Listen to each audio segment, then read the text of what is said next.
You're now plugged into the Delphi podcast.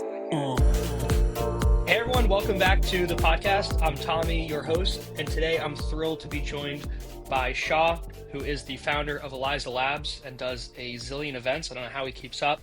And I'm also joined by ai16z's, who's a friend who just started his fund, 26 Crypto Capital, and he's been intimately involved with the liquid crypto AI scene. Shaw, how's it going, man? Good to have you on. Yeah, man. Thanks for having me. You know, out in Seoul, having a lot of fun on a little tour. So I'm glad to connect with you again and have a chat. I love it. ai16z, you gave Shaw a different title than the one I introduced. Could you repeat that? That was pretty good. Yeah, Before we went on. there's two titles: the man, the myth, the legend, and Degen Spotting AI's daddy. Yeah. I'll take that one. It's such a good phrase. You're a dad to a robot. I've always wanted to have AI children. So Shaw, it's great to have you back on. You shared a pretty crazy tweet I want to start off the podcast with. Was you kind of shared your journey from, being in debt, living in this small apartment, wife getting mad at you, selling this thing out, getting some tokens. Like, can you maybe just walk us through the quick rundown of how you got here? Because the story's pretty crazy. Yeah, man. So like, I've been an open source dev for a long time. I'll start with one really crazy thing I didn't even mention there, which is I made an open source project that I really believed in, open spatial web project, like end-to-end ability to launch worlds and put characters in them and do that whole thing. And I launched it with somebody who deleted me from the GitHub and sold it for $75 million. And I got nothing. And I was the chief dev, and he did not code a single fucking line of code, but, sometimes that's how it works. And, oh yeah, I'm definitely suing him, but it's been a long time grinding.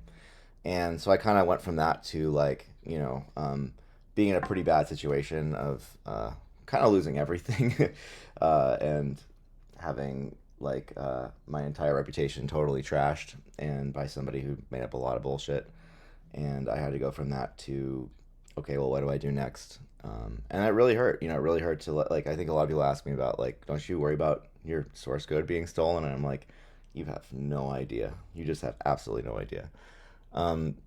And so from there, I kind of picked up the pieces, and it was like kind of right at the beginning of COVID, and I just was like, well, what's next? And I started working really hard on the AI agent stuff. I'd kind of been working that on already, but I kind of had to start over. And it was really hard. And I just I had taken some money as an investment from a friend, and I worked really, really hard to try to meet the sort of milestones of that and make it happen. And we kind of did, but also like drove myself pretty badly into debt doing so, just because this person had taken all of the money and I took all of the responsibility to try to ship what we had promised. And was like basically doing a lot of like service projects, helping people, clients kind of stuff while trying to make this thing happen. And at some point it was just like, this is, the kind of the bear market hit and metaverse wasn't so hot anymore. And it was just like kind of like not the right thing. That was a hard time. So I ended up kind of going to work as lead dev of a company called Webiverse. And that was pretty good. Like those guys were good to me. But project got hacked, lost the whole treasury, had to pivot. It was pretty dark days, That's like cry in the shower type moment. For sure. There's been a lot of setbacks, let me tell you. And I think a lot of it was a lot, and kept building. Started a platform with the creator of Project 89 called Magic, and we raised a little bit of money, about like kind of an okay seed round, and kept building that. I sort of kind of felt like we really needed to focus on like an end-to-end agent.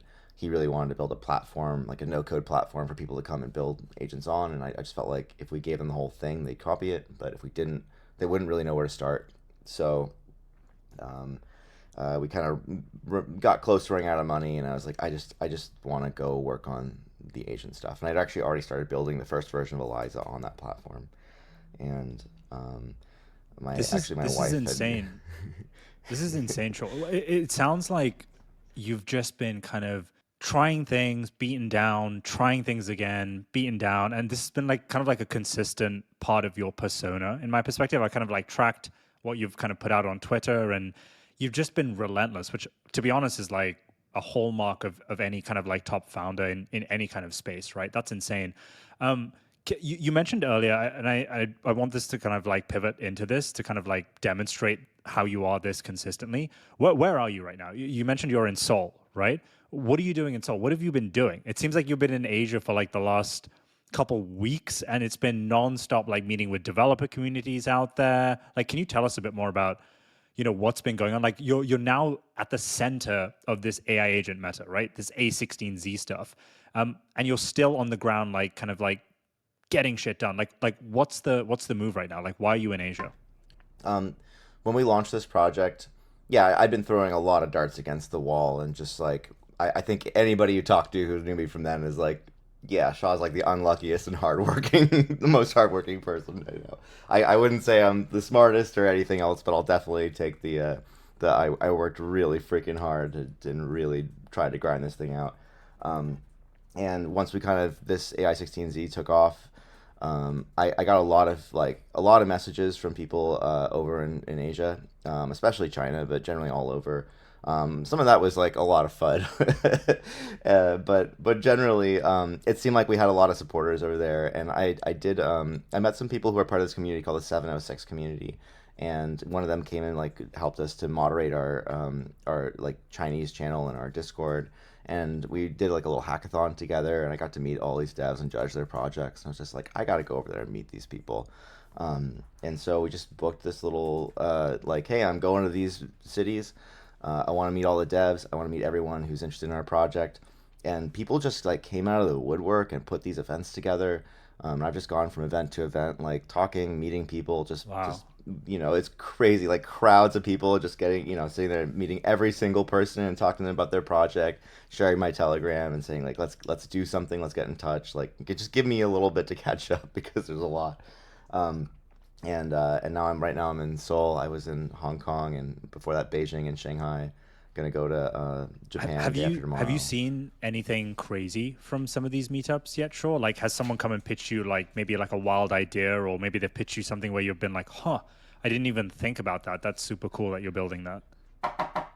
Oh yeah, I mean, I've seen a lot of interesting games. I've seen a lot of interesting like applications. Obviously, a lot of like waifu stuff, virtual girlfriend stuff. It's kind of interesting. I was talking to a guy today here in Korea who's like doing robots, and I several people doing robots, which I think is interesting. People doing wearables. A lot of people talking about how well we have these like data collection platforms, and we do these like fine tuning and data labeling and stuff, which is all like could really tie into like, well, we have this swarm, and we could do some really interesting things with this very unique data that the swarm is collecting. I think it's all like still pretty early days, but definitely like incredible amount of enthusiasm. People doing kind of every project. I think that the boring stuff is what I'm probably most excited about, which is DeFi. A lot of people building AI agents into their DeFi protocols is like a way to reach users and explain and lower the barrier to entry.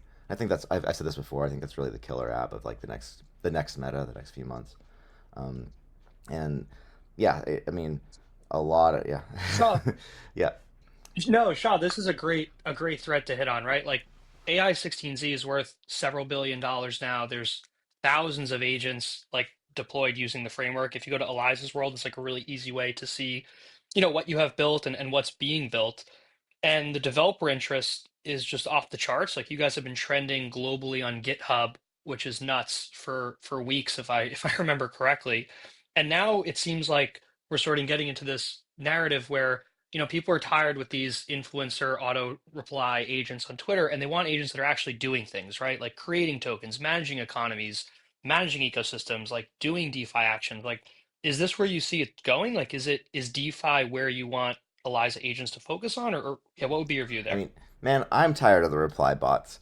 I think that there's such an obvious business opportunity here, and it's just a lot of people who are, like just download the thing and chill, let's pump the token, and I really want to see us get beyond that.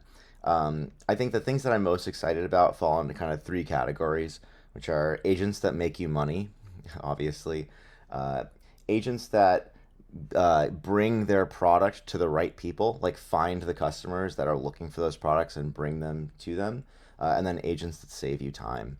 So I think right now, like we're stuck in this like slot bot reply meta. Like I just block all the bots that reply when they're not summoned. And I think that I'd actually encourage people to do that because I think it'll create like a social back pressure that forces agent devs to actually think a little harder and build something real. If you're just like following KOLs and commenting on everything that they're doing, you're actually making it worse for everybody. And it's not going to help your token at all. Not any more than like the random, 200 follower PFP guy who's like, what about this token? What about this token? Like, come on.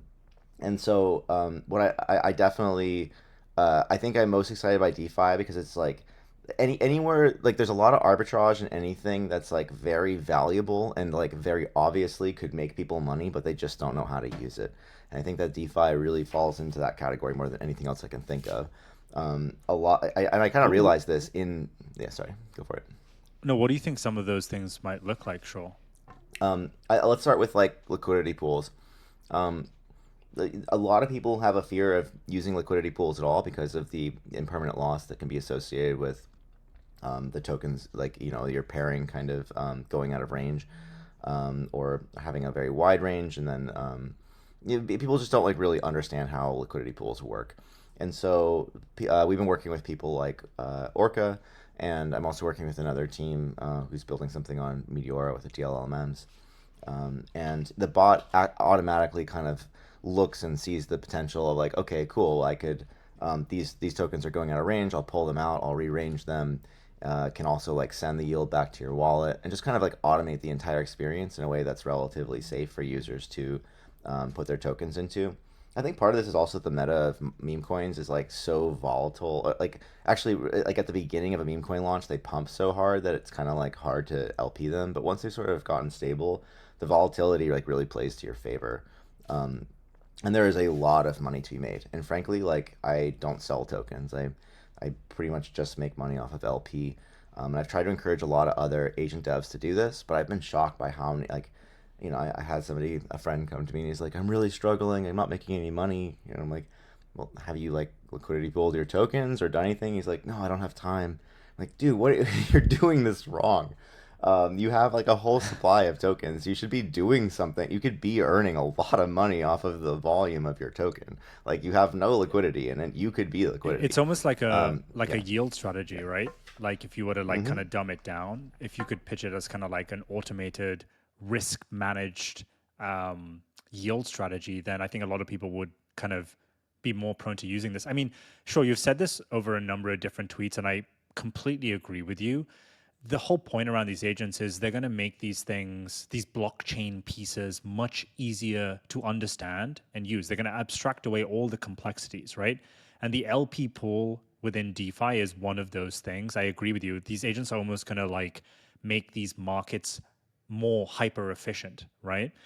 What are you seeing aside from just LP pools? Like one idea, which is kind of like a popular idea right now, is that these agents are just going to like manage their own funds. They're going to ape, they're going to degen, they're going to trade, and obviously AI16z. You've got PM AI Arca, you've got Degen Spot and AI, which are going to trade their own kind of AUMs. Like, where do you see kind of that developing? Do you think we'll see that in Q1 or this year at all? Do you think these agents are smart enough or capable enough, or what do you think?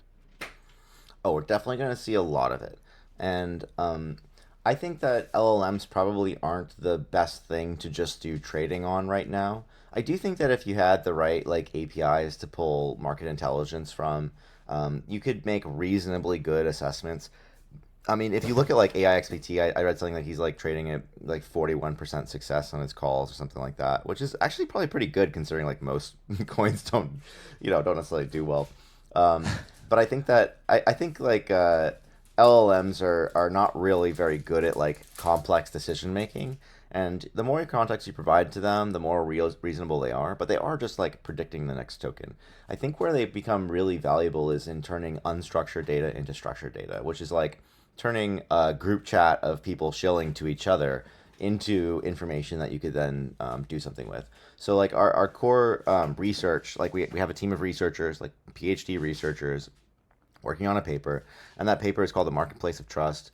And the idea of that is, well, if we took all those people in that chat, or like all the KOLs on Twitter or whatever, and we actually took them at face value and made trades based on based on their recommendations, then would we have made money? And for some of those people, like some small percentage of those people, like are definitely better traders and recommenders than the other people. And we're looking at who are the top percentile of those people, and let's just listen to them, because and so this is kind of like prediction markets. Like there's just some group of people who are super forecasters who are just crazy good at prediction markets, and then the vast majority of people are pretty bad, or they're just like really, sort of subject to like pretty basic behavioral economics and stuff. So that idea is like, how do we actually get agents to trust people? Well, it sort of has to like track them by metrics that make sense for whatever it's doing, and then leverage that as kind of its trading strategy. So it's like definitely more of a collective intelligence play than like oh yeah, let's just like give a bunch of listings and time series data to an LLM and have it say, oh yeah, I'll buy this or that. I think that I've seen some people doing that. We certainly could do that, but I just don't feel like it's really what the technology is great for, and I don't think it's really solving the hard problem of that we're of like how does an agent know how to trust somebody or how to trust people in a community and stuff. And I'm really interested in not just applying this to money, but to apply it to governance, rewards for contributorship, and these other kind of more abstract things. But money is definitely the easiest because it's kind of like a nice Lego block. It's very easy to measure.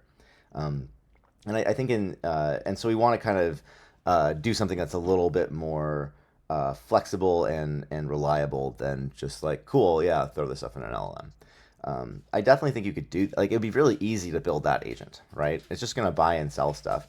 I just don't know if it would actually make money. I assume that it would if it was buying like top 10 tokens in a bull market. But I don't think it would necessarily just by taking like any shitcoin off Pump Fund and like trying to predict if this would go well or not. If that makes sense. So no, it's a great take. I've always wondered if people would keep that bot internal. Like, would RenCap ever open source their like trading algorithm? I guess I'm curious. Like, if there were an agent that was really good at trading, what is the incentive to like open source that, create a token around it versus just trade for yourself, right? Like, what are the community benefits, or are there not any? I totally like there's a company that I won't name, but someone's telling me like, yeah, they can predict token price like at 70% accuracy, and I'm like, if I could do that, I would not be here. I would not be telling you about that. I would just be printing infinite money because 70% accuracy on something that's like shortable like Bitcoin, like you could definitely um, you could make infinite money. And I'm sure that like that's what the BlackRocks of the world are doing to some degree. They're trying to process all of the world's data to make these insights on stocks and stuff. And maybe they are successful at that. They certainly have a lot of people working on that kind of thing. But I don't think in this world of like very low market cap stuff, which is really like subject to behavior and just like any like Ansem retweeting the thing is probably going to have more impact than like any fundamentals you could have predicted. And so it's probably comes down to like, somebody posting like, "Hey, here's a contract address. Ansem just retweeted it," and if you can respond to that immediately, that's like almost better than any algorithm you could really invent, I think. And that's actually why I think meme coins are interesting. Yeah. Yeah, yeah, it's like a super low market cap thing that's super sensitive to social dynamics. So if you can just follow the social dynamics, like you can get that's kind of where the alpha lies. Yeah, I'm totally with you.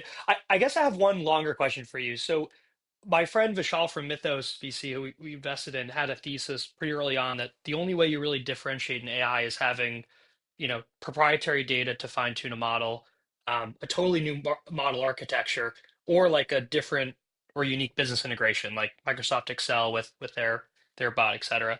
So I'm curious, like looking at the Eliza landscape and looking at all the agents you see and all the developers working, what do you view as the major differentiator with a team using Eliza to bring an insanely new novel agent to market? Like, is it in the model? Is it in the data?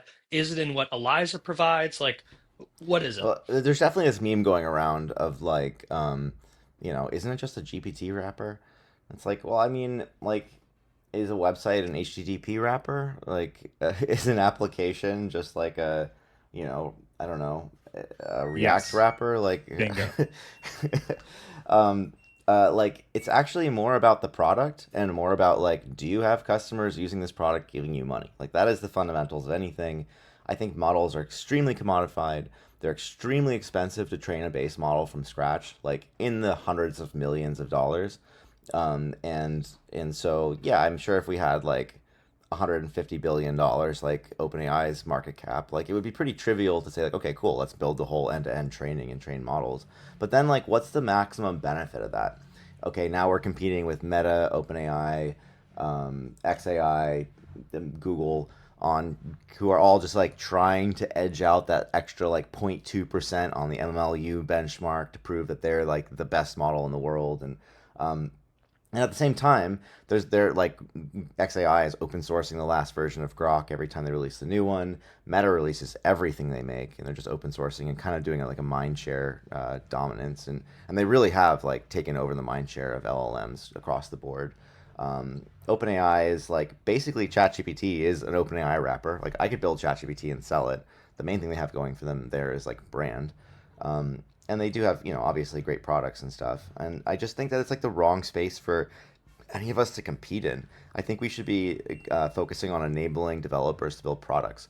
I really think that this is about the internet.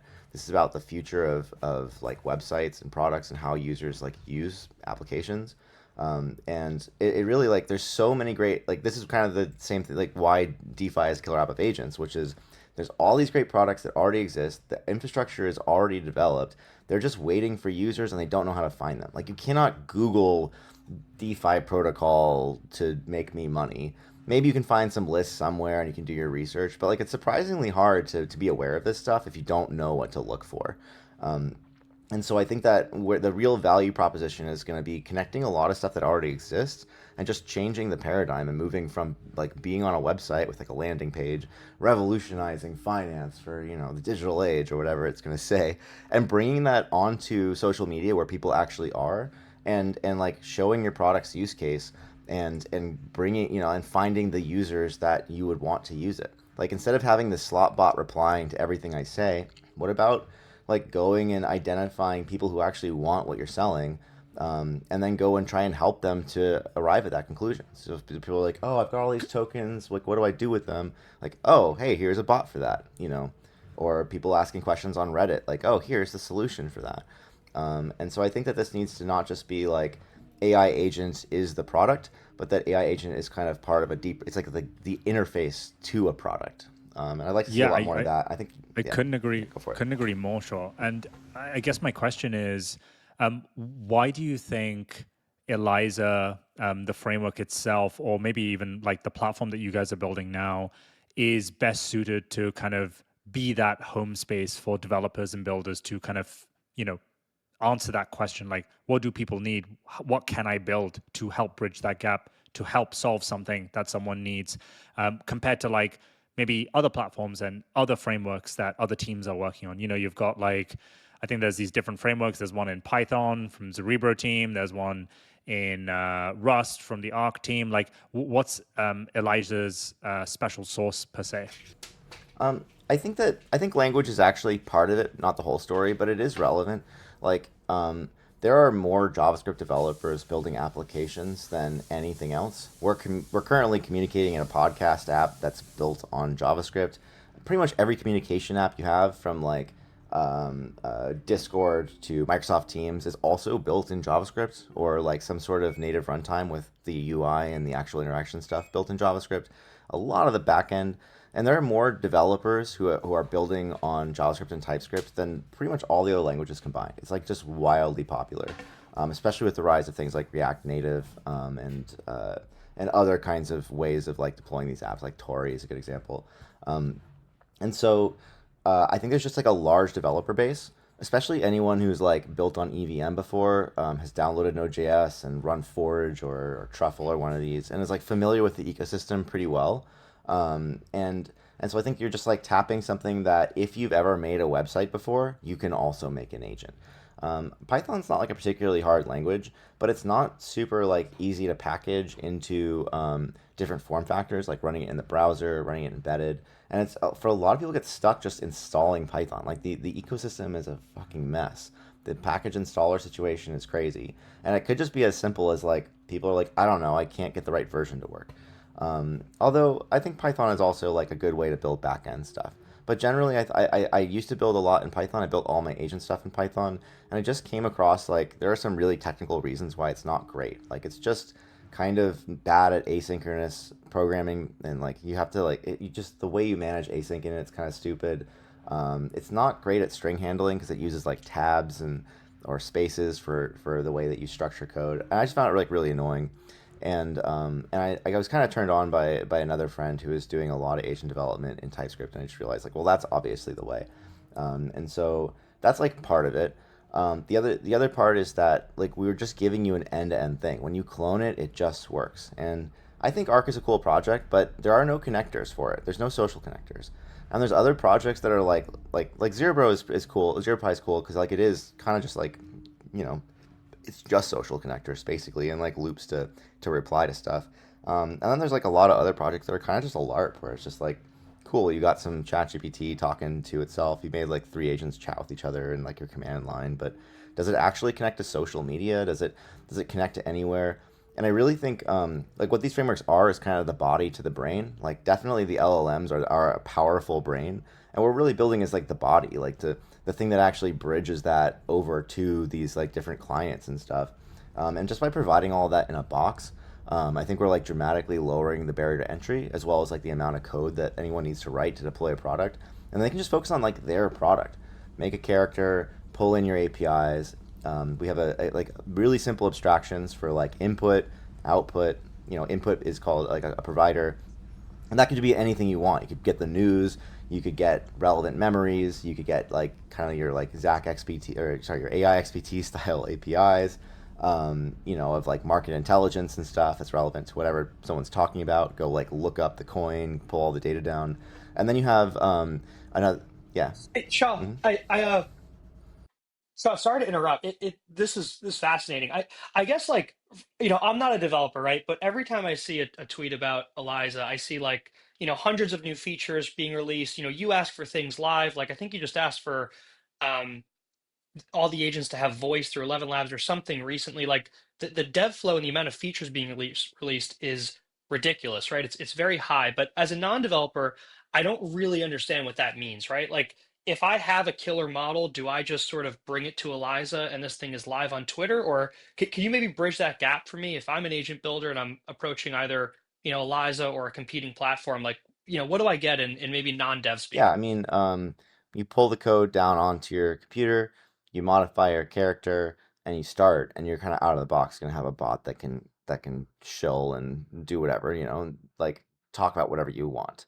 And that's kind of the minimum. We have a lot of plugins, so let's say you want to add a wallet. Well, you just enable that plugin, add like a private key for any of the EVM chains, whatever chain you want, and you've got that. You can add API keys or for Discord, or you can add your Twitter like username, email, and that's all set up. Telegram or some of the other sort of like places you can connect, and that's all like kind of out of the box, ready to go. You don't have to write any code, and that just works. Which is probably why you see so many bots just like shilling and replying. And then from there you have these abstractions where you can like just kind of a pattern that you can follow to bring stuff in or have the agent do stuff, which are called like actions, right? So you want to, I don't know, have the agent go order you a pizza, for example. Well, you just have like a order pizza action, but then they're like, okay, well now we actually got to get the information about the user. So you'd probably have like a current user information provider, and then you'd have another thing called an evaluator, which like extracts the information that you're asking from the user. Like, oh, I don't know their name yet or their address. And so if somebody's like DMing you for a pizza, you can kind of use these three different things. Like the you'd make a provider to get the information about the user that you already have, the evaluator to extract more information, and then the action to actually go and like order the pizza. And the agent's smart enough to be like, oh, okay, cool. Well, you haven't given me your address yet, so I can't call the order pizza action. Um, And from those three things, those are like the three building blocks you can use to build pretty complex applications. Anything that like you see on a website that has like a form that you type stuff in, anything that's like a basic action. Obviously, we're using this for things like the auto LP manager and stuff. And like that's all just like, it's no harder than programming any other website. And it's mostly just like calling APIs and stuff that any developer is probably pretty used to. Definitely for a non-developer, I think you're probably going to want to lean on like a platform that already hosts it for you, and then you'd be selecting like capabilities or plugins that you want to add, and you wouldn't be going so deep into the actual code. But definitely you can, and I think that the yeah, So that sorry. no, this is really helpful. I guess maybe just to ground it and paint a picture, like if I'm a developer, like how long would it take me to build that stuff myself or piece together those pieces versus using Eliza? Like is it a couple of days or is this a couple of months? I'm just wondering how much faster the time to market is using Eliza versus not. It really depends on what you're trying to do. I'd say that like if you were just looking at the code base and you're like, okay, well I can see the abstractions and stuff, you could probably build something that was very, very specific to what you wanted to build in a pretty short period of time. Like I could probably hack that together in a week and feel pretty good about like an agent that did the thing that I wanted to do. But if you wanted to have like memories, you want it to extract information, you're going to start getting like wanting to build more of a framework that enables that. And I think that same app, like I built the pizza delivery thing and handed it to Ropey, and I spent like 5 hours and he spent 2 hours on it. And it's like basically a day at work to build a freaking pizza. Like that definitely would have taken me a couple of weeks. Although everything is very AI accelerated now by how we like write code and stuff. But generally the framework like provides a lot of the stuff for you. I mean, it's kind of like a good example is like React. Like all apps are built on React, and you could totally just hack a website together. But as the thing itself gets more complex, it becomes much, much, much harder. So when you're doing something really simple, you can kind of just write the code like, okay, I just need one LLM, I need one blockchain, I need one loop. I'm gonna just use Twitter. Like if I just did all that stuff, that's probably like a couple of days of work. But we support every single model. It can run fully local. It also does like transcription. You can send audio files into Discord and it transcribes them. You can upload PDFs. You can chat with it about them, and that's all just like built in. Like most people aren't even using 80% of the stuff that's there. So if you're looking for a purpose built, like yeah, you could definitely just build a little chat interface.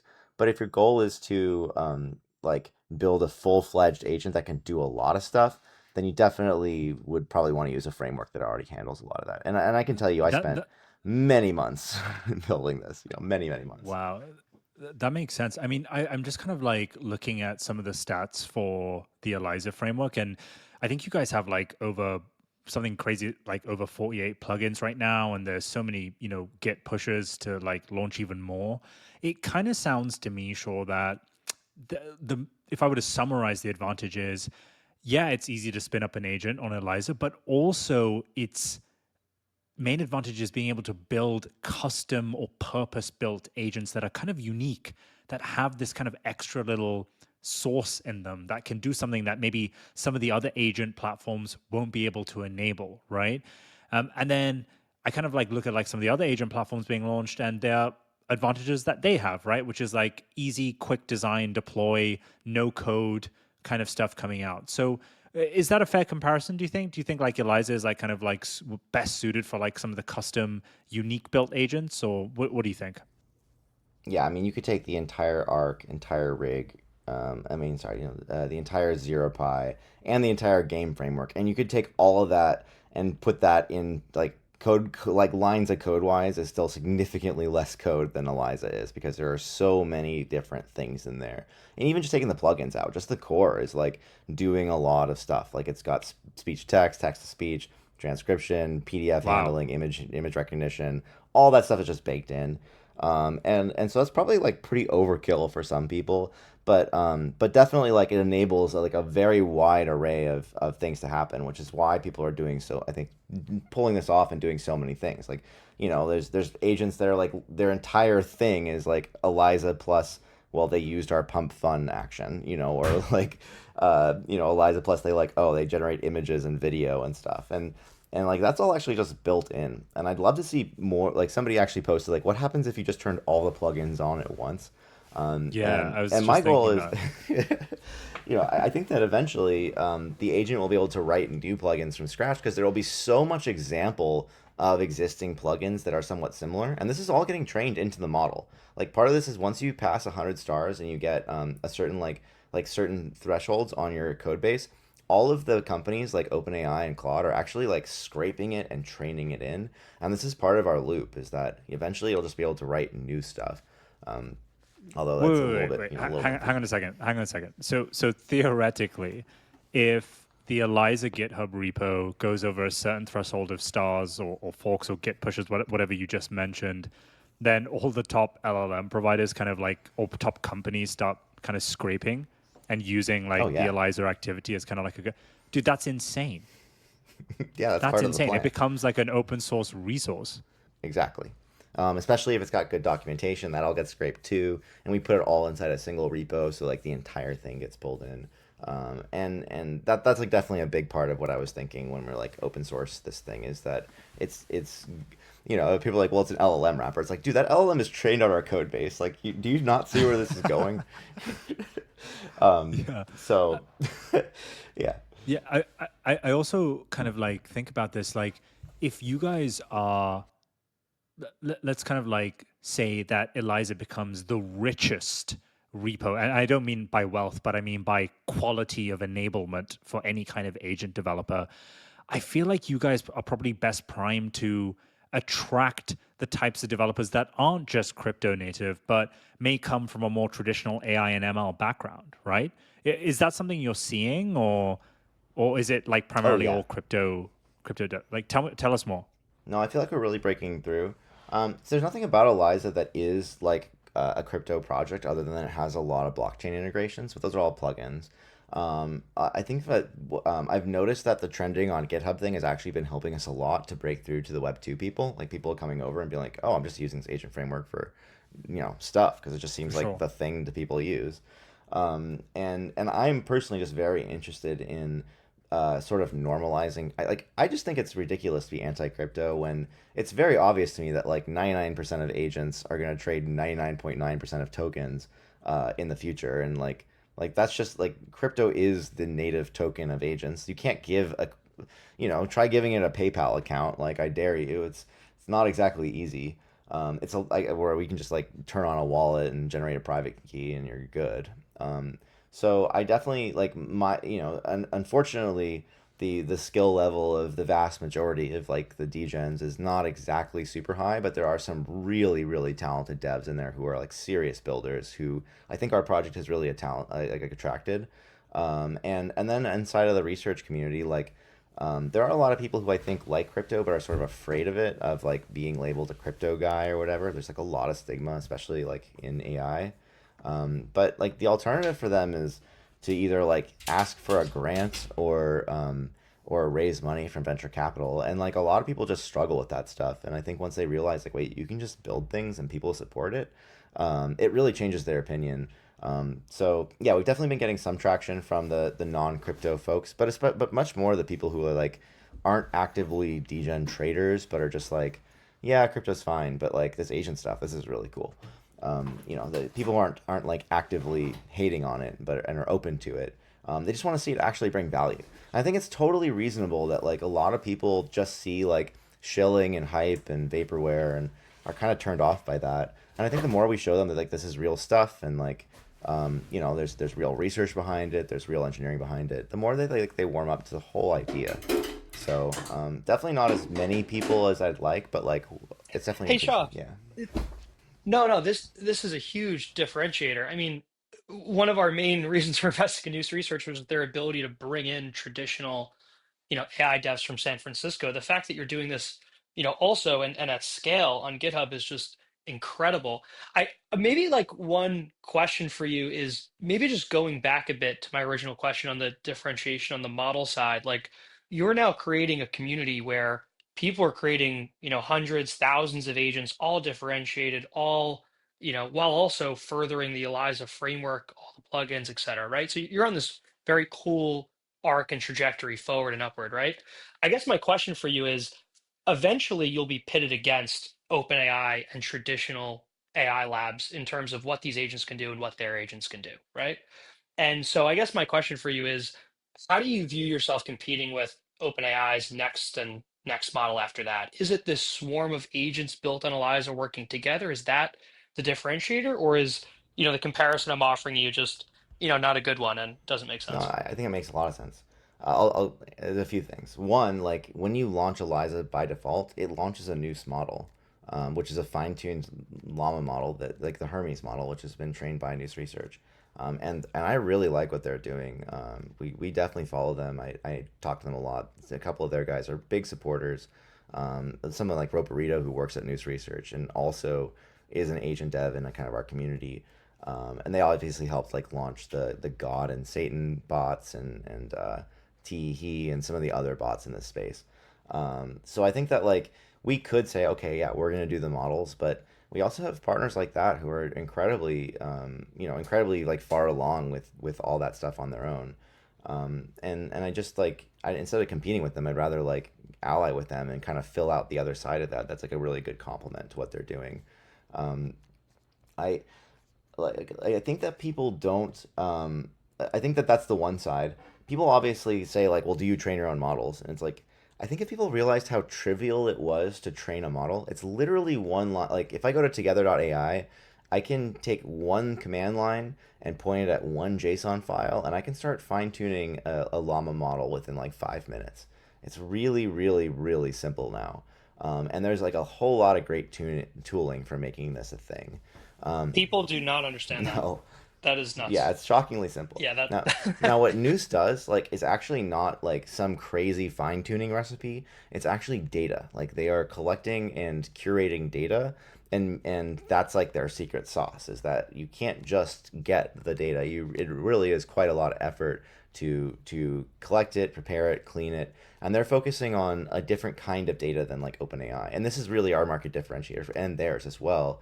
The reason we use their models is because they don't refuse a lot of requests like the OpenAI does, and we have a word for this, which is the OpenAI models are cucked. What all the it's kind of dirty, but all the agent devs basically are like, yeah, the OpenAI is cucked. And so like what our market differentiator is that OpenAI is never gonna let you like they're never gonna make an agent framework that connects to Twitter. They're never gonna let you just like make waifus. They're never gonna let you make your assistant super sexy, or like whatever it is that you want. Like they're just not edgy. They're not cool, and they have a lot of pressure on them to be like. I mean, look, if you go to ChatGPT right now and you're like, in the 2024 election, who should I have voted for? Well, now it'll probably give you some long response, but for a long time it would just say Biden. Like, not because because that's just how it's trained. Like that's just the pressure that's been on it. And I'm not saying I'm like politically for one side or the other, but I think it's kind of stupid that like a leading model would have a political choice that's like right or left in this kind of time. And I think that they're just like extremely playing it safe. And they're gonna lose because of that. Like obviously for the average user to just get an answer to like how to make a recipe or something, like I use ChatGPT. I think it's great. But I think that there for a lot of the products that people want to build, a lot of things that are going to make money, like they're just going to either refuse you or they're not going to give you like exactly what you want. And so I think that we're going to see like now that fine tuning is actually pretty trivial, I think it's much more about like what is the data that you're collecting, where are you collecting it from, and I think like if you want to make something that the degens like, just go scrape degen data and fine tune it. And I don't think you're going to get that from OpenAI. They're definitely talking about like I don't know if you saw Sam Altman's tweets where he's like basically one of the top things that people want is like an adult mode, not like adult like NSFW, but like adults in the room. Like stop treating me like a child who it can't see this information, um, and I think that by being centralized, there's a lot of political pressure on them, a lot of government pressure on them to be a certain way. And I think the open source movement is just free of that. I think, yeah, there's a lot of fear, like, oh, what if we all have virtual girlfriends? I'm like, just fucking grow up. Who? That's the least of our problems right now. I think it's much better to have like high variance and lots of different models that can kind of do what users actually want. Like, just give people what they want, and stop trying to control their user behavior. And it's just gonna win. Like, you're not gonna see an agent from yeah. God, this no, Yeah. I'm with Yeah. you. I totally agree with you. I mean, just so maybe to play devil's advocate, or maybe just to push back because I'm very curious your take.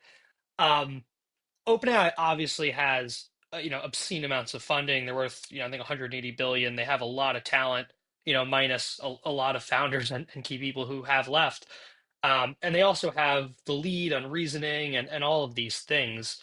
But crypto AI offers us, a community overnight, incentives overnight, capital overnight, and limitless sort of innovation. You don't have to wait for, GPUs or anything else. You could just go and do what you do, right? Hmm.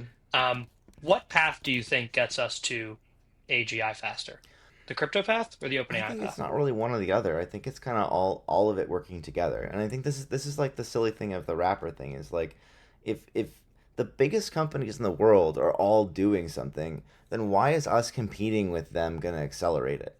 I think that there's a whole other space. I think AI agents are just like fundamentally like kind of the stepchild of the AI world, partially because they're not really benchmarkable as easily.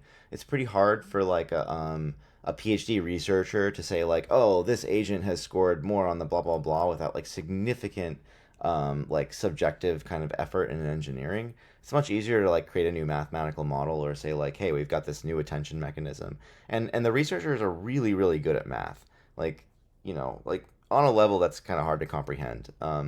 And and so like the amount of code that actually goes into like training GPT-4, like if you actually look at the code, it's not a lot of code. It's just like crazy math that's like conceptually very like requires, like easily like 6 to 8 years of like seriously just studying the math and computer science and all the other papers and all this stuff.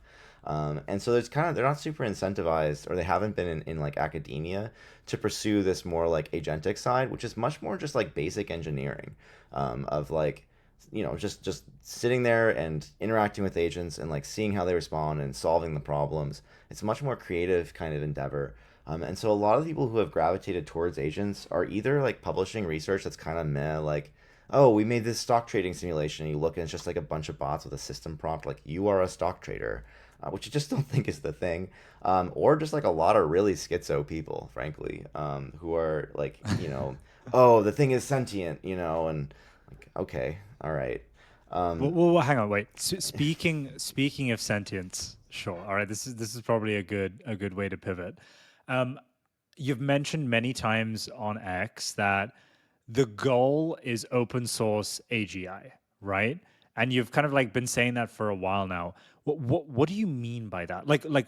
How do you see this manifesting? Is it just a bunch of agents autonomously working together and the sum of their outputs is this crazy intelligent thing, or do you like what is it? Like shell us that vision. right. I think that centralization is part of decentralization, if that makes sense. Like all those players are throwing stuff into this larger pool, and they're really contributing the model side of this. But what they're not contributing is like all of the possible variations of what the agents actually do, like what the models actually do action wise. And so there's this kind of loop that we need. We need to like have agents out there doing stuff, collecting data, ideally putting that into some sort of public repository where it can then be trained into the next models, which then enable more capability, which we then use to do more stuff, which collects more data. It needs a few things. It needs like big models which are trained on lots of GPUs right now. Hopefully that gets smaller and smaller. And if you see there's like DeepSeek came out and has been scoring extremely well in benchmarks, and that was trained on like $6 million Yep. worth of GPUs, way Yep. less than GPT-4. So clearly like China not having access to all the best NVIDIA stuff has like kind of been a forcing function to make them make open source models that actually require a lot less resources, and still like outperform a lot of the stuff that requires a lot more resources. So definitely like better models, more efficient models is part of it. The other part of it is just like market intelligence. Like if a million developers are using this for every single product and a lot of it's open source and then they're like competing with each other, they're kind of like optimizing the whole thing and like all of the capability. I would say that AGI is the internet at some level. Like when the internet is just full of agents and they kind of do everything, it's not going to be one monolithic system. We could call a monolithic system AGI if we want. I guess it kind of depends on like what your definition is. I think when most people think of AGI, what they're really thinking of is human level intelligence. Can this agent that I'm interacting with Yep. basically do everything that a human can? And I think that that there's a lot of ways that could happen. A lot of it is that the model doesn't have to have like all this baked into it. It just knows how to like call the API where it can get it, or it has to know how to like operate the computer to go to the website where the information is.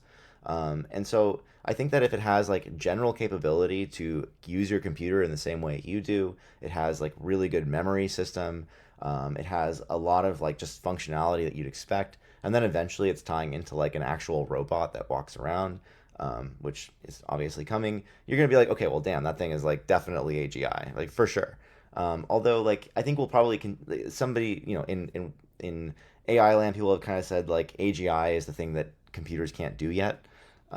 If that makes sense, that the goalposts keep on shifting every time we sort of Yep. launch the next model. And there's also this similar idea of ASI, which is artificial superintelligence. So AGI is artificial general intelligence, ASI is artificial superintelligence. And superintelligence would be like this idea there's this kind of crazy godlike model that can manipulate people and like take over the world and stuff. And I think that like maybe that would be possible if there were just like Microsoft building this. But if there's so many different players and they're like a lot of them are open sourcing their models and there's so many different variations and we're taking those and fine tuning them and doing all this stuff, it's much more like the overall swarm of the internet and agents starting to interact with each other, being able to pay each other, each having their specialty, each having like this highly variant thing. That's gonna look like super intelligence to me. That's like a crazy system, or system of systems. And I think that if any one of them tried to like hack all the other ones, it would be very, very difficult because none of them really have that much more capability than the other. And while all of the companies, what we kind of see is that we're hitting this kind of energy limit where like the models can't get that much bigger without requiring literal nuclear reactors, which is why companies like Microsoft are investing in nuclear reactors. Um, and and so they're all just kind of incrementally improving one over the other. And you'll see something like O3, which is definitely like basically human level intelligent on almost everything. That's the new OpenAI model that's coming out. And like, but by the time that's out, there's also like a lot of other people working on this. I mean, even Noose has their own like reasoning engine, and everyone's like looking at the research and implementing this stuff, and also like something like O3 it's going to come out and it's basically like AGI. I'd say it's pretty fair to say like when people think of like a reasoning model, it's pretty freaking good. But also like OpenAI has this problem where they have like almost 200 million users, and their product is they're just trying to race to the smallest thing to serve all these users because they're just getting clobbered by requests. Their GPUs are all running hot like 24/7. I don't know if you've used Claude recently, but like they're kind of saying like due to volume, we've made all of the responses concise, and they're starting to sort of like do Yeah. the same, like being forced in the same Quality thing. degrades. It does. And so like the research is definitely outpacing the actual product because it's like Sora. Like Sora was announced last year. And they only recently released it, and that's because it's not that it doesn't work, it's that they don't have the GPUs to serve it at scale. And so they have like kind of an innovator's dilemma of like they can either give a few people the best thing, and that's kind of what they're doing now. Now OpenAI just released like a $200 a month subscription, so that's kind of what they're doing. But for the most part, what they've been doing is just scaling the models down. Like, can we get an 8 billion parameter model to do what we were getting 175 billion parameter models to do? And certainly, like the GPT-4o mini is better than GPT-3, even though it's 1/20th the size, and it costs 1/1000th as much. Um, so I think that there's I don't know. I think it's going to be a tendency of like evolution through like people competing with each other. Kind of what we're seeing on Twitter is like everyone's trying to one up each other on capability to sort of like one up the market cap. Hmm. The model companies being forced to make their models much more efficient. Many model companies competing with each other on like the metrics for their best in class models, and all of this together. And then also like they all have a mindshare problem. Like they're all trying to get developers, and so they're all trying to open source and do that, which is Grok is at least some versions of Grok are open source. Gemini is like some of their things are open source, or at least they said they would be. And obviously Meta is just like crushing it. Like Meta came out of nowhere. Yeah. And it's just like Llama is like the thing that everyone uses for all their research now. And so that to me, like that whole combination of everything is kind of where we're getting to like super intelligence. Like, what I want to see is a world where like I just go on Twitter and I'm like, I need a bot that does this, and it's like, bam, there's like 3 bots that do that perfectly, and I can just choose one. Not this like I slop honestly bullshit, think like but, that's the world that we're working towards. I think right now we're in slop shit world, to use your word, or to use your term, but we will move towards something that's a lot more seamless and slick like that. But of course, a lot of people have to kind of like buy into that vision, and kind of like what you just laid out just now are the moving cogs that are going to get us there essentially. I kind of like think about how crypto plays into all of this, Shaw. And you mentioned that you were working on the Eliza framework or a V1 of it before you kind of like got into the whole AI16z stuff, and there was a token around it. And it kind of got me thinking, well, I think one of crypto's best known use cases is it's able to aggregate attention and capital towards things, right? And this can be good and can be bad. Like mainstream media likes to portray it as like a very bad thing, like people lose money and all that kind of stuff, but they don't highlight the good thing, which is like capital can help build new 0 to 1 innovation, right? It can help fund teams that were otherwise, undercapitalized. I see you almost every other tweet is, hey, I'll give a $1,000 bounty to whoever builds this and that. And like that kind of stuff is like very, very underrated. I'm curious, like, how are you thinking like the evolution of the AI16z token is going to play into all of this, right? Because, you have this token and it was initially meant to solely be this kind of like governance DAO situation and, perhaps be leveraged by token holders to kind of influence a automated fund bot AI, if you like, or trading fund bot AI called Degen Spartan AI or PM AI, which is like a AI version of Mark Andreessen. But now you guys have announced this platform, right? And the suggestion there is there's going to be baked in tokenomics, which will drive value of like agent launches and stuff back to the token. So it's kind of becoming this all-encompassing value capture token. How do you think about the role of like tokens in crypto playing into like all the amazing stuff that you've spoken about that will hopefully become true?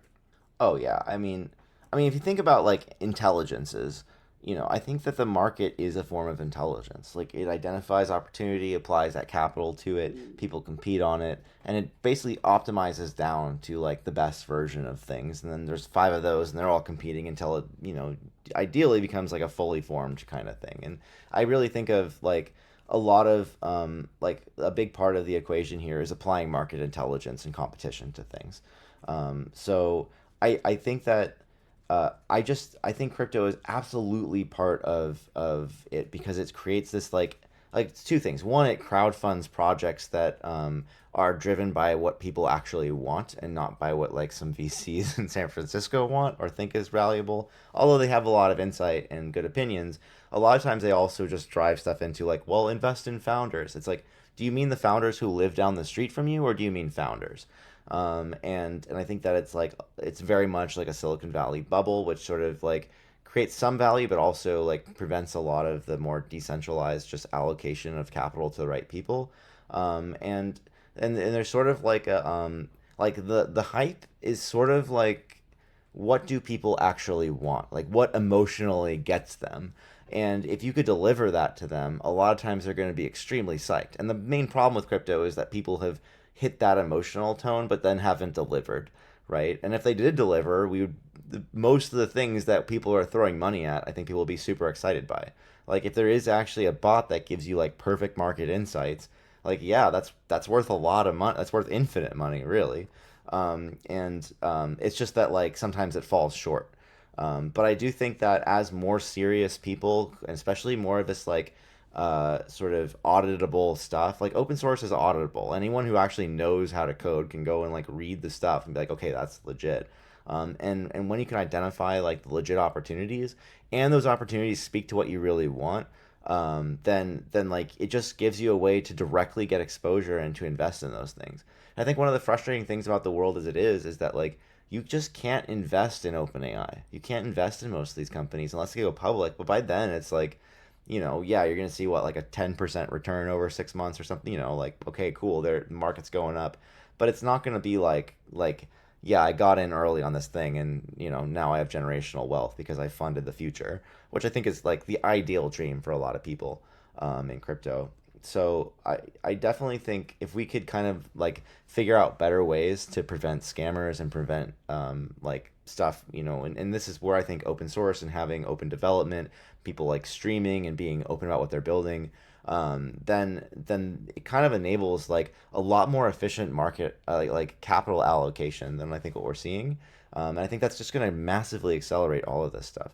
So and also like clearly the agents are going to trade tokens with each other, and we're going to tokenize everything. We can tokenize trust, we can tokenize merit, we can tokenize money, obviously, and like yeah, I think that's like it just seems like capital. Yeah, sorry. Hey, Shah, this is a no. I'm totally with you. No, don't no. This is amazing. I mean, I'm with you, right? It's impossible to invest in OpenAI. I've even tried to do the SPVs, and man, is it hard. I haven't been successful there yet. But I guess my more direct question for you is like the crypto crew saw the Cosmos ecosystem play out, right? Like awesome code, like very good community, but people forked it and they built Thorchain, right? I think DYDX and like many other killer projects with very limited or if not, mostly zero value flow at all back to, Atom and things like that, right? So you guys launched your token econ plans and you're planning a launch pad, you're planning launch fees and LP pool pairings, you're planning fee sharing from the launch pad and buyback and burns and there's a lot of ideas sort of floating around. So I guess my question for you is like thinking about the velocity of those changes, do you think that AI16Z can implement these value cap mechanisms before, say, an agent, steals the show and is off the platform or another platform takes the cake? Like, I'm just curious how you're viewing the speed of Yeah. things there and So the the big impact. problem with open source blockchains is that there's a lot of incentive to fork because there's a direct monetary incentive when you own the network token. And I think if we launch an L1, then everyone's going to fork that L1, or they're going to feel like they can't really work with us because we're an L1 and they have an L1. And I think if you look at like how much tribalism there is in crypto, and it really is driven by the fact that like it's kind of either or, as opposed to being like both and I think that like my realistic take on our tokenomics is that we're gonna have to continue to evolve it and find new ways to make money. I think we have a lot of ideas there. I think the goal of the launchpad is not to be the tokenomics, but to be kind of the V1, which is to say like we have a lot of attention on us. A lot of partners already want to launch on our platform, and they just want like a hosted way to host their agent. They just want to do like the pump fun agent thing and then go and actually add the capabilities. And we can go and give them like all the plugins, all the capability of our ecosystem, and they can just like, use that. But my guess, and look, we're going to open source this. I want to open source the actual launcher. And then everyone's going to copy the launcher. And then any company whose entire tokenomics, hint, hint, is just a launcher is really going to have to rethink what they're doing and like what the bigger picture is, because probably just putting up character slot bots is like not going to last much longer, even if they have like a kind of burn and buyback sort of strategy or whatever it is. So I think like in the long run, what we're really looking to do is actually invest in technology that grows the pie. And I think that we have some ideas for how to do that. But the near term is that we do need to like just launch what people want. Like a lot of people want a launch pad. Let's give it to them. I think in 3 months it's going to be like, okay, cool, launch pad's out. Everyone's got a launch pad, whatever. Not that hard to build. There's so many tokens that like most of these agents are probably going to go to zero. But some of them are not. Some of them are going to be clearly valuable as the teams actually embrace it and like build real stuff on it. And then like what's next? I think what's next is like not just launching agents, but actually investing in projects that make obvious value. And like, we're already making investments. We're already doing acquisitions. And those things also have like their own tokenomics where like we, get like earn revenue, take that revenue and buy back our token and use it for more investments. And so I think there's like a lot of ways to create buy pressure other than just like earning a network fee or making people buy your token to burn it for another token, or whatever or pair it or whatever. I think those are like really good and simple and like easy to implement things that we're definitely going to do. But I also want to like push us through that meta onto something bigger. I really think that like what I want to see is like legit the A16Z plan of like, let's actually go grow the pie. Let's find new technology that's valuable. Let's pre-validate it with attention. And so we're building kind of like a production studio where we can have people pitch their projects to the DAO and to the characters. And then the stuff that's actually hot and that's getting hype, we can then go and make investments into. And I think that so I like our tokenomics plan as it is, and I think that's going to last us for, I don't know, 6 months. But I'm also looking at the next tokenomics plan, like the next version of this thing, which is like, yeah. Oh, this is a this is an incredible answer. I mean, the idea that you don't want to be an L2 because other L1s and L2s won't work with you is sort of extremely contrary to others' point of views. Like, look how many L2s we have, but it just makes so much sense, right? For agents to work cross chain and to work with you. Um, Maybe a further question for you though. If you do now the token econ and there is value accrued to AI16Z, the token, and not financial advice here, but if it works out, there is like a pretty synergistic flywheel here where you have more money as a project to develop the platform, but you also have agents that are furthering the open source framework and building it out sort of on your behalf in a non-directed way. So you have this direct, growth of the eco, then you have this indirect growth. That sort of feels pretty crazy to me. Like, do you do you think about that growth like that? Because that's not really happening now, I right? mean, yeah, I think about it a lot. Or is it? I mean, so there's this idea. Okay, so in AI, there's this idea of Foom, and the idea of Foom is that at some point the agents are actually able to write their own code, and then they just start writing it faster than any human can, and then they're just looking for like every single possible use case they could write code for, and then submitting it as a pull request, and then other agents are reviewing it, testing it, and like that could happen in a couple of years. Like that could happen in under 2 years. And so there's definitely like a longer play here. If we can just get far enough, like it'll hit kind of an exit velocity where like the thing just goes way faster, way like exponentially faster. And then we're kind of in like, okay, this is legit AGI. Like this thing is building itself, you know. Um, so I think that like whatever we can do to accelerate toward that reality, which seems really inevitable to me. I mean, it's already like there. There's like projects like SolEng and Reality Spiral, which are submitting their PRs to the GitHub repo. There have already been agents submitting pull requests. And so, yeah, it's like, if we can accrue value to the token and we can invest in our ecosystem to grow those kinds of things, which then grow the ecosystem, which then get more value to the token, which then grow the ecosystem. Eventually, this is going to have exit velocity, and we can all just like put our hands up and let the thing run. I do think, there's a lot of practical stuff we have to do to get there. I do think it's really important to just have like very basic ground game fundamentals of like making sure that our token is accruing value in the meantime through things that we would expect and things that people want. And like the launchpad is really just listening to what people want, what people are already building, and like giving it to them. But then in the future, like, you'd be able to ask the agent, like, actually, I want you to build this thing. And then, 10 agents will try and one of them will succeed, and then we'll all vote and put that in. And, I don't know. This could get like really crazy really fast, and that's what we're trying to accelerate toward. Yeah, that's the fun part. I guess maybe switching gears a little bit from token econ, I want to talk a bit about Solana versus Base for agents because, you're, I think, primarily focused on Solana and your competitors or, co-opetition players are not and focused on Base and other platforms. I guess my issue with Base is just the centralization of it and linking it to a company with shareholders who have direct opposite incentives on centralization and value flows and things like that. It might be a loaded question where I'm sort of on your side here, but what is your take on what chain AGI will eventually live on? I would say that from a user perspective, we'll know that blockchain has normalized when people don't even know what chain their tokens are on. Obviously, like the EVM and SVM models are quite different. The programming on them is quite different. Like the capabilities are different. But from a user perspective, they're basically the same. You swap tokens, you open your wallet, you see you have money or you don't. And I don't think it like. I think that what I'd like to see are agents kind of like glossing over this and just sort of like definitely we're going to see a lot of tokens bridged between the two. I think we would actually already have tokens bridged to base, but because we're an SPL 2022 token with the mint ability, it's been kind of challenging. I think we're getting over that hump. Um, I also like the base team. I think that you know they've been pretty good to us and pretty supportive.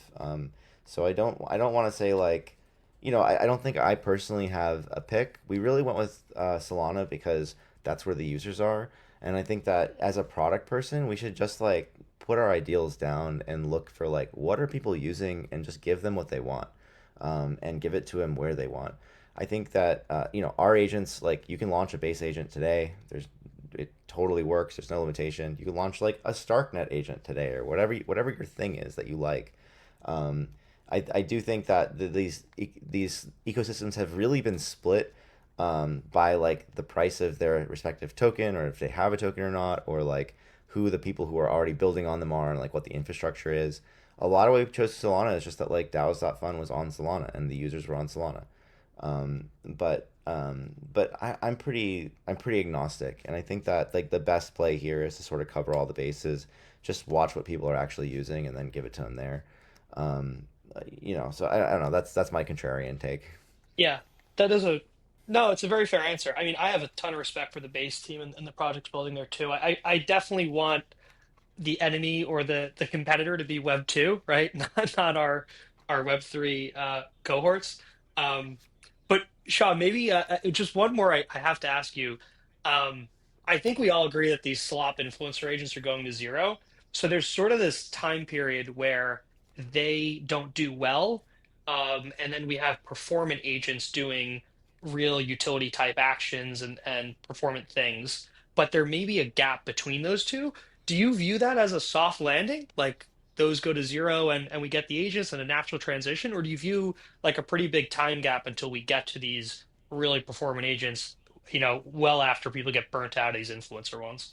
I've seen so many things that are just like on the verge of launching that I think that we're gonna see the one meta just eat the other. I think that we'll actually have this meta continuing until the next meta like just clearly blows that one away, which is gonna be agents that are doing crazy stuff.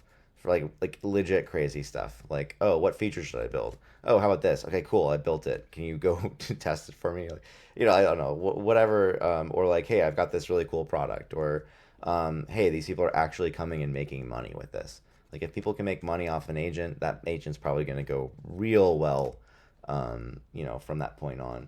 I think that there's some kind of interesting like part of this is like I don't think that the slot bots necessarily go away, but what's happening with X is that they've kind of realized that like they can't really arms race away the bots. Like they can't really even tell what is a bot without human reviewing every single bot, which again is basically impossible since they are like Turing passing agents, and I can't even necessarily tell who is human or not anymore.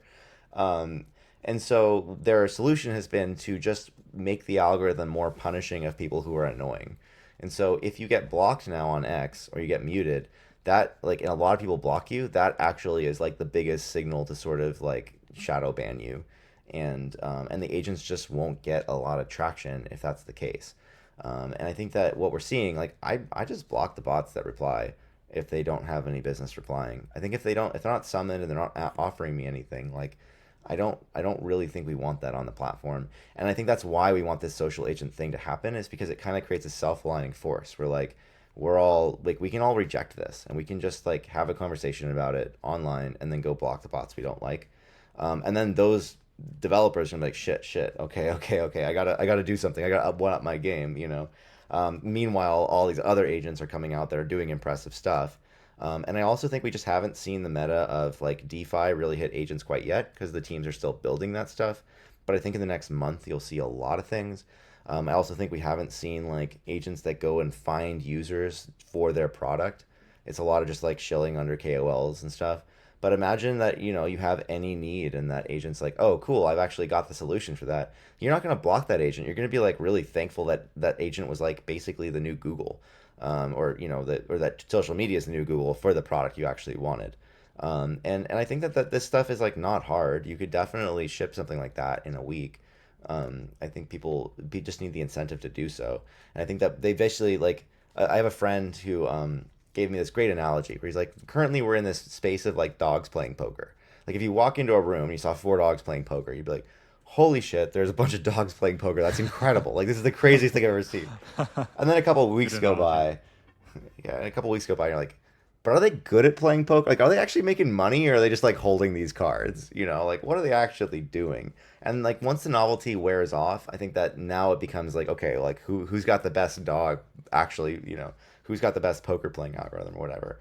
And so I think yeah, I think that we're going to get past this. Like, definitely influencer agents are here to stay. I think what we're going to see is actually a lot of them, like, in Web 2. Like, you can imagine, like, McDonald's actually making, like, a Grimace agent and people are interacting with it. You can imagine a lot of influencers who are, like, posting content and then getting their DMs are smashed, like, building a reply bot that's actually, like, creating these parasocial relationships with all of their fans. So Hmm. yeah, the crazy thing too that I'm struggling with all the agents is it's very hard to get a visualization on the architecture, right? Like, disclosure, I explore the token. I really like the founder and what they're doing on the evolution side. But when you visit that website, you can sort of view the TEEs the agents are built in, the attestation, so you know that it's not a robot. Again, I'm not a developer, but it looks good to me. But it's hard to see, like, is there verified inference? Is an agent on a TEE? Like, what model is the agent built on? Like, where is it hosted? Like, all the pieces of all these agents, it's very, very hard to find. I'd love a site where I could just view all of these things, right? But it's just, I don't know. It's a lot of just trusting the devs at this point, right? Maybe someone will hear this and they'll build that because I agree, and I think there's probably like a lot of opportunity there. You know, TE has been around for a long time, and I've talked to a lot of these devs, and before the agent thing, like there was just like a really esoteric, obscure thing, right? And once agents came around, people started saying, okay, but can't you just rug it? Can't you just like, yeah, okay, it's an autonomous agent, but like what's stopping you from just taking the private key and stealing all the money? And that's when people really started to hype on TEs. And I think that Fala who did the Spore thing, like I think they're having a very good year, because it's like created an obvious desire for this like very abstract concept of a remote attestation and these like these things to prove that they're verifiable. And I also think the same thing is happening with like zkML and this other stuff where it's just like, yeah, why do I need that? Until at the end, and once you see like the product implementation, the reason you really need it is because like, how do I know how to trust that all of this isn't just a LARP? And so I think we're gonna see a lot of that as a reaction to like the uncertainty that you're feeling, because the uncertainty you're feeling is like a great product opportunity. And I do think that somebody who built like a really great list that was able to like give verifications for these things, if you go to Deck Screener and it's like got like the trust score of from Go Plus and from these other companies, it's got the like dev sold or didn't sell, or little check marks and things.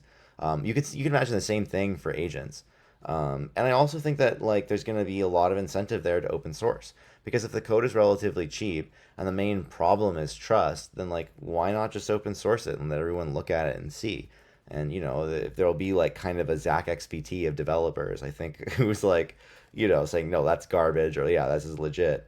There could be a whole new class of influencer programmers who are like doing that. And I also think there could be products that are normalizing that. I think in 5 years you'll totally have like some little like you look up any agent and you'll just like be a website that tells you that. If not this year, someone should start building that for sure. I love it. Shah, well, as a disclosure, I'm obviously long AI16Z, which, I feel good about. But definitely want to make the disclosure so people are aware and I'm transparent.